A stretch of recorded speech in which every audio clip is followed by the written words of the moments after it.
Hello दोस्तों, आज के वीडियो में हम बात करेंगे कि हम अपने बैंक अकाउंट में कितना रुपया जमा कर सकते हैं जिससे हमें इनकम टैक्स का नोटिस ना मिले और गवर्नमेंट का किसी भी प्रकार का नोटिस हमें ना मिले। तो दोस्तों, इसे समझने से पहले हम समझ लेते हैं कि बैंक में अकाउंट नॉर्मली दो तरीके के होते हैं। एक तो होता है सेविंग अकाउंट, दूसरा होता है करंट अकाउंट। अब इसके अंदर दो तरह से बैंकों में अकाउंट चलते हैं। पहला सेविंग अकाउंट हो गया, दूसरा करंट अकाउंट हो गया। अब सेविंग अकाउंट कौन खुलवाता है? नॉर्मली इसको कोई भी खुलवा सकता है, जिसे हम बचत खाता बोलते हैं। इसी बचत खाते को एक हाउसवाइफ भी खुलवा सकती है, एक स्टूडेंट भी खुलवा सकता है, एक बच्चा भी खुलवा सकता है, एक बुजुर्ग भी खुलवा सकता है, एक जवान व्यक्ति भी खुलवा सकता है, नौकरी करने वाला भी खुलवा सकता है, चाहे वो मजदूर हो या कोई भी हो, इसे कोई भी खुलवा सकता है। ये सुविधा बैंकों ने सभी के लिए दी है। इस खाते को बैंक में कोई भी जाकर खुलवा सकता है। वो भारतीय निवासी होना चाहिए, जिसके अंदर वो अपनी बचत को इकट्ठा करे।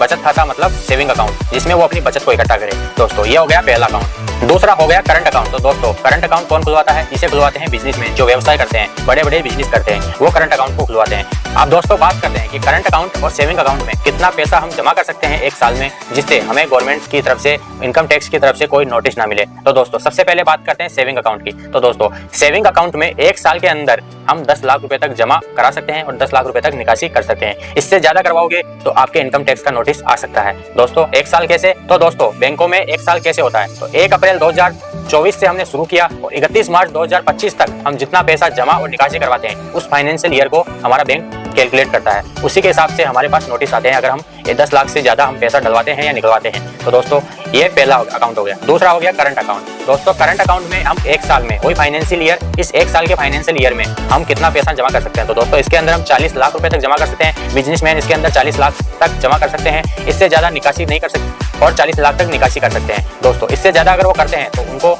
प्रूफ देना रहता है गवर्नमेंट को, इनकम टैक्स विभाग को प्रूफ देना रहता है कि ये पैसा कहां से आया और कैसे आया, कितना रुपया, ये सारा प्रूफ बिजनेसमैन को देना रहता है, ITR विभाग को। अगर 40 लाख से ज्यादा एक करंट अकाउंट वाला व्यक्ति जमा और निकासी करता है तो उसका प्रूफ वो इनकम टैक्स विभाग को देता है। जैसे उनके पास ज्यादा पैसा आया है, करोड़ों में लेन देन हो रही है, तो उस करोड़ों के लेन देन के हिसाब उनके पास होना चाहिए। उनके पास पूरा प्रूफ होना चाहिए कि पैसा कहां से आया और कहां से जा रहा है। ये सारी चीजें ITR इनकम टैक्स विभाग उनसे मांगता है।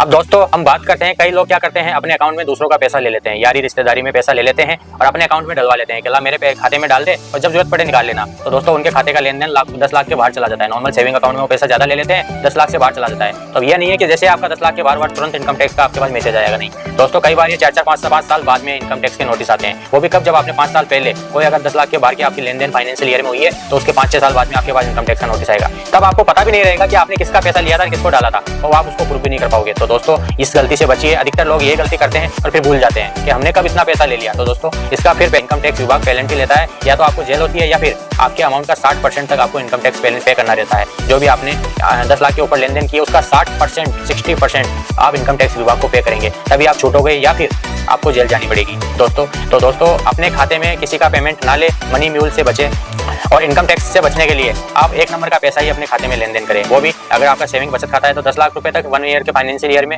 और करंट अकाउंट है तो 40 लाख तक। दोस्तों, हमारा ये वीडियो आपको पसंद आया हो तो इसको लाइक करना, हमारे चैनल को सब्सक्राइब करना और ज्यादा से ज्यादा लोगों को शेयर करना। घंटी आइकन को भी दबा दिया करो कभी-कभी, ताकि हमारे नए वीडियो के नोटिफिकेशन भी आपके पास पहुंचते रहे। दोस्तों, हम आगे भी अच्छे वीडियो लाते रहेंगे, बैंक से संबंधित सारी जानकारी आपको देंगे इस चैनल पे।